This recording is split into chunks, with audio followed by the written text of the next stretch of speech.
তাই তো বদলে গেছে, মানুষটা আমি একই আছি। নিজেকে সান্ত্বনা দাও, তোমার ভালোবাসা মরে যায়নি। তবে আমি বাকি জীবন তীব্র হয়ে কাটাতে চাই মিশান। ভাইয়ার অনেক কাজ বাকি আছে যেগুলো আমার সম্পূর্ণ করতে হবে। নিজের ভাইয়ের জানাজায় শামিল হতে পারিনি, ওকে শেষ দেখাও দেখতে পারিনি।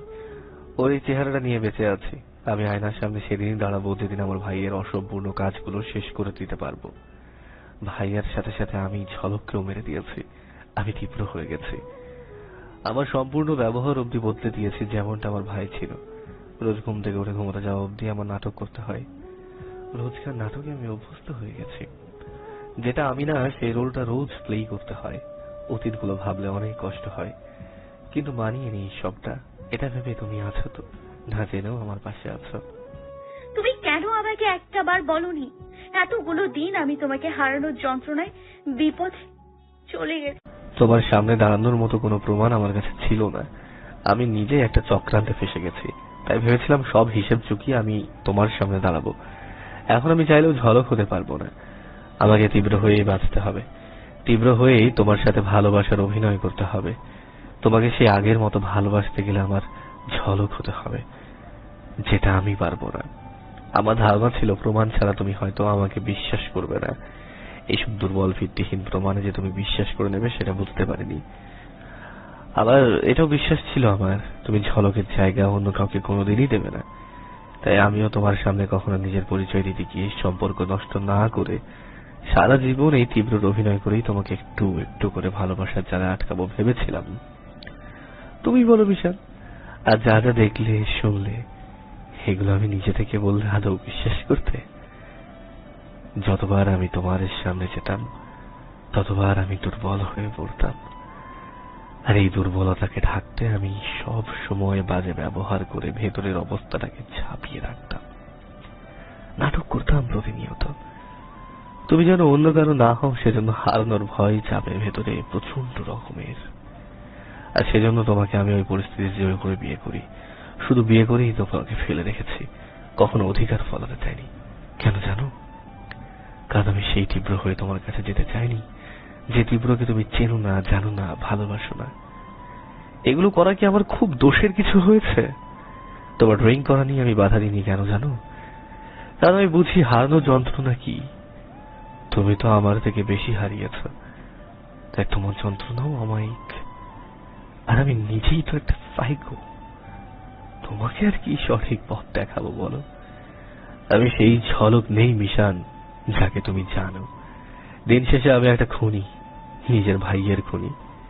এটাই আমাকে কুড়ে কুড়ে খাই মিশান। সময়ের কাছে আমি তোমার চেয়েও অসহায়। মিশান আবারও কান্না জড়িত অবস্থায় জড়িয়ে ধরল।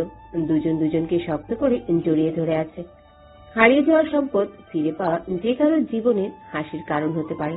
হারিয়ে যাওয়া জিনিস হয়তো আগের মতন থাকে না, একটু বিকৃতি ঘটিয়ে ফিরে আসে আমাদের জীবনে। তবুও একটাই প্রশান্তি, হারানোকে ফিরে পাওয়া গেছে। তুমি তো কখনো বলনি যে তোমার একটা ভাইও আছে।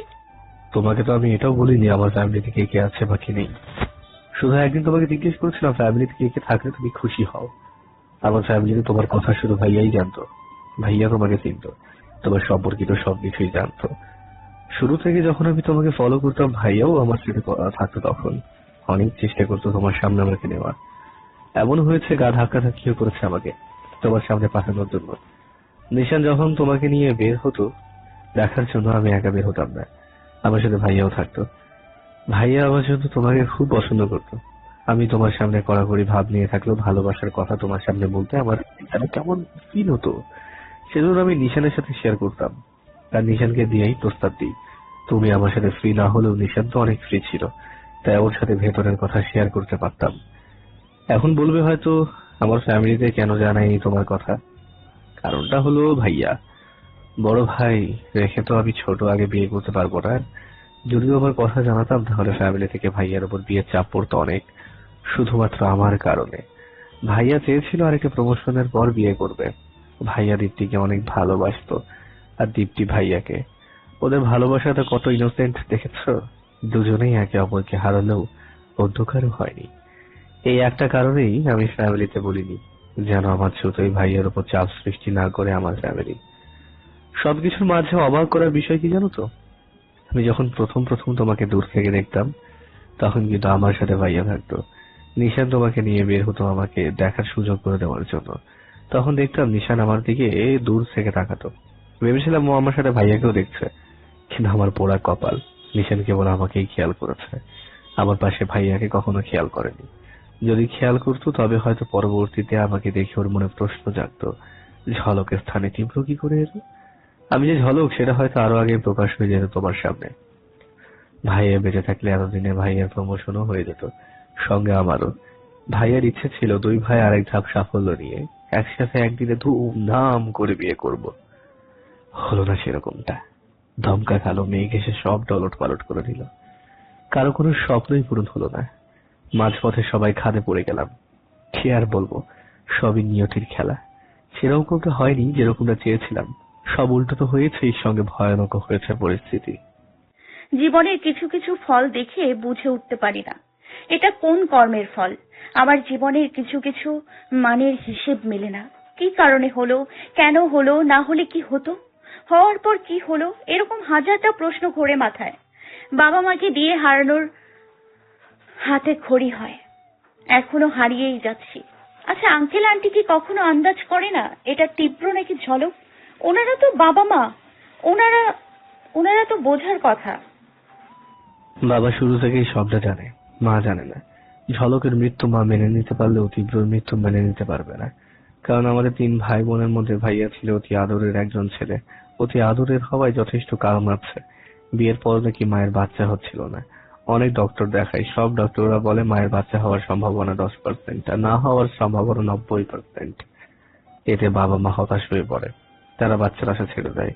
বছরের পর বছর যেতে থাকে। সন্তানহীন জীবন নিয়ে। একসময় হঠাৎ করে মায়ের মধ্যে বাচ্চা হওয়ার সিম্পটম ফিল করে।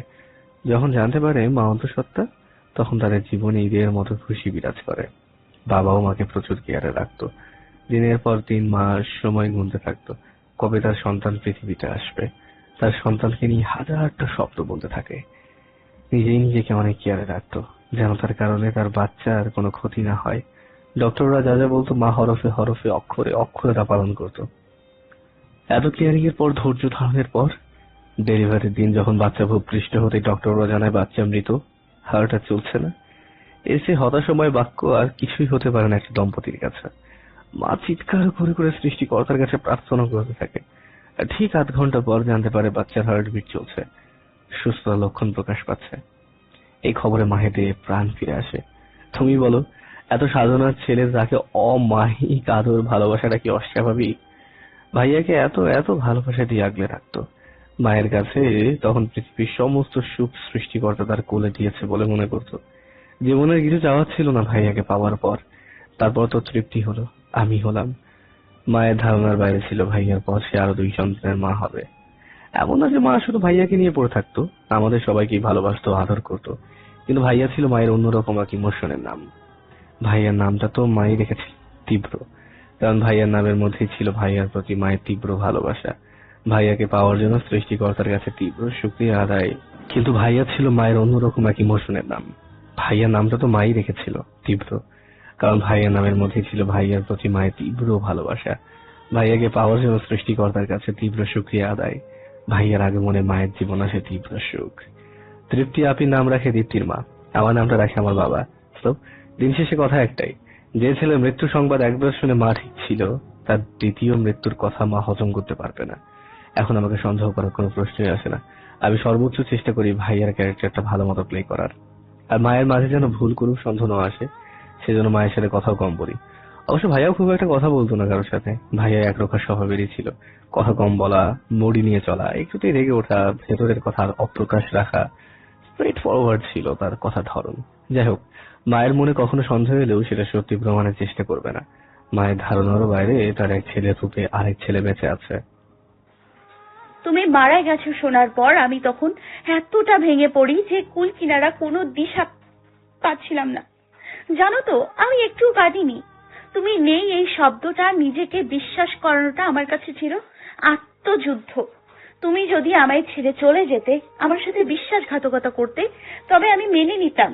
কিন্তু এভাবে নীরবে ভালোবেসে পৃথিবী ছেড়ে চলে যাওয়া ও অনুভূতিগুলো মেনে নেওয়া কষ্টসাধ্য ছিল। কোনোভাবেই যখন মানিয়ে নিতে না পারি, তখনই আমি অ্যালকোহলের আশ্রয় নিই। রাতের পর রাত এতটা অ্যালকোহল অ্যাডিক্টেড হয়ে পড়ি যে আমি তাল হারিয়ে ফেলি, নিজস্ব হিতাহিত জ্ঞান বুদ্ধির তাল হারিয়ে যাই। তুমি যখন আমাকে বিয়ে করলে জোর করে, আমি ভেবে পাই না কোন ঘোরে সেদিন বিয়ে করেছি। বিয়ের পর তুমি মিসিং হয়ে যাওয়ার পর ভাবলাম হয়তো সবকিছু আমার মস্তিষ্কের বিভ্রম ছিল, বিয়ে টিয়ে কিছু হয়নি। একটা সময় পেরিয়ে যাওয়ার পর বুঝলাম না, আমার সত্যি বিয়ে হয়েছে তীব্র নামের একটা ছেলের সাথে। তবে বিয়ে নিয়ে আমার ভেতরে কোনো শোক আফসোস জাগেনি কখনো, কেন জানি না। হয়তো আমার আরো ভেঙে পড়ার কথা ছিল, কিন্তু তা হয়নি। আমি তো বিয়েটা মানিই না কখনো। কষ্ট হবে কি করে? তোমার সাথে যখন দেখা হতো, আমি সেরকম ভাবে তোমার দিকে তাকাতামই না। আমি যেখানেই থাকি মন থাকে ভবঘুরে। রোজ আমার সাথে কি হয় না হয় সেগুলো নিয়ে আমার মাথা ব্যথা হয় না, কারণ একটাই ছিল, আমার হারানোর ভয় নেই। জীবনের সমস্ত মূল্যবান অংশগুলো হারিয়ে ফেলেছি, হারানোর মতো আর কিছু নেই। আমি নিজের প্রতি ছন্ন ছাড়া। আমি মরলে কারোর কোনো আফসোস নেই, বাঁচলেও দুঃখ নেই, শুধু জীবন কেটে গেলেই হলো। এভাবে তোমার নতুন রূপটার সাথে বহুদিনের পথ চলা হলেও আমি তোমাকে কখনো পরোক্ষ করে দেখিনি, কারণ দেখার প্রয়োজন মনেই করিনি। আমার ভেতর তো কেবল ঝলকেই। তুমি শুধু আমাকে দিয়ে খুনেই করিয়েছো, আর তো কিছু করাওনি। খুনি তো আমার একদিন না একদিন হতেই হতো, এসব ভেবেই নিজেকে বুঝ দিতাম। তুমি আমার সাথে ভালো ব্যবহার করলেও আলাদা আনন্দ হতো না, খারাপ ব্যবহার করলেও কোনো কষ্ট হতো না, সবই নর্মাল লাগতো। বড় কথা হলো নেশা করতে করতে আমার ব্রেন এমন পর্যায়ে চলে গেছে, দৈনন্দিন জীবন নিয়ে কোনো ভাবনা নেই আমার। জীবনের কাছে হেরে গেছি কিনা, তাই বাক্যটা খুব সহজলভ্য রূপ নেয় আমার কাছে। আমি তোমার দিকটা বুঝতে পারতাম মিশান। মাঝে মাঝে আকাঙ্ক্ষা হতো তুমি আমাকে পরখ করে দেখো, তোমার ঝলকের সাথে সামনে থাকা মানুষটার বৈশিষ্ট্য মেলাও। কিন্তু তুমি যে অন্য একটা ঘোরে থাকো সব সময়, সেটা আমি বুঝতাম। আমার ব্যর্থতা ছিল আমি তোমাকে মুখ ফুটে কিছু বলতে পারতাম না। সেজন্য আমি সব সময় তোমার সাথে রহস্য লাগিয়ে কথা বলতাম। নিশানা দ্বীপের বিয়ের ব্যাপারটা তো তুমি আর আমি জানতাম, সেটা তীব্র জানলো কি করে? এরকম প্রশ্ন তোমার মনে আনার জন্য আমি তোমাকে সরাসরি বলে উঠি, তারপরও তোমার মনে নাড়া দেয় না। কিছু একটা ব্যাপার আছে আমার মাঝে। আবার তোমার বাবা মা সম্পর্কিত কথা বলতে থাকি, তবুও তোমার মনে কিছু আঁচ করে না। এরকম অনেক চেষ্টা করি তোমায় ক্লু দেওয়ার, কিন্তু তুমি পাত্তাই দাওনি।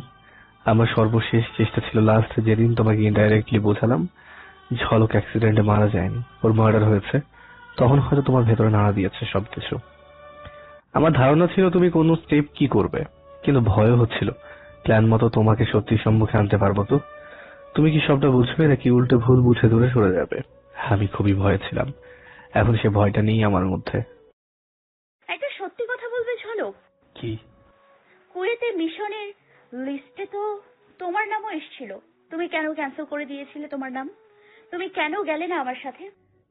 ঝলক মলিন হেসে দীর্ঘশ্বাস ফেলে বলল, মিশান, বলো। আমি জানতাম তোমার বেঁচে থাকার একমাত্র সম্বল নিশান, আর আমি চেষ্টা করতাম তোমার ঠোঁটে হাসি ফোটানোর আগে নিশানকে হাসানোর। নিশান ভালো থাকলেই তুমিও ভালো থাকবে, নয়তো তোমার সমান নয়। হয়তো তোমার সমান নয়, তবে তোমার মতোই নিশানকে আমিও ভালোবাসতাম। যখন কুয়েতে মিশনের লিস্টে আমাদের নাম এলো, আমি চিন্তা করলাম যদি তুমি আমি দুজনেই কুয়েত যাই, তবে এদিকে নিশান একা হয়ে পড়বে। দীপার কতক্ষণ সময় দিতে পারে? তোমার অভাব তো নিশানের জীবনে কেউ পূরণ করতে পারবে না। আর ওদিকে কুয়েতে তুমি অশান্তির মাঝে থাকতে নিশানের কথা ভেবে ভেবে আলাদা একটা দুশ্চিন্তা থেকে যেত তোমার। প্রতিনিয়ত তোমার ওই রূপ আমি চোখে দেখতে পারতাম না। তাই আমি ঠিক করি, যেহেতু তুমি আমাকে অনেকটা ভরসা করো, বিশ্বাস করো, সেহেতু আমার কুয়েত না যাওয়াটাই বেটার। অন্তত নিশানকে সময় দিতে পারবো, দূর থেকে তোমার দুশ্চিন্তাটাকে কমিয়ে রাখতে পারবো। তোমার কুয়েতের মিশনটাও আমি ক্যান্সেল করতে পারতাম, কিন্তু করিনি। তার কারণ হলো নিশানের চিকিৎসার জন্য সে সময় তোমার অনেক টাকার প্রয়োজন ছিল। তুমি কারোর থেকে টাকার সাহায্য নিতে চাওনি, এমনকি আমার থেকেও না। তাই তোমার কুয়েত যাওয়াটাই বেটার ছিল। মিশন তো আর মুখের কথা ছিল না, তবুও সব দিক দিয়ে চিন্তা করে তোমাকে এই বারুদের মুখে রাখি। প্রতিনিয়ত আমি ভয় পেতাম তোমাকে হারানোর। যখন কুয়েত চলে যাও, সব সময় চিন্তা হতো মিশন ঠিক আছে কিনা, কি করছে না করছে, যে কাজ করছে সেখানে সেফটি আছে কিনা। প্রতি সেকেন্ডে মনে হতো মিশন কোনো বিপদে পড়লো কিনা। হাজারটা চিন্তা মাথায় ঘুরপাক খেত। খুব কষ্টে যাচ্ছিল দিন রাতগুলো। তোমাকে দুশ্চিন্তা মুক্ত রাখতে রোজ নিশানকে সময় দিতাম।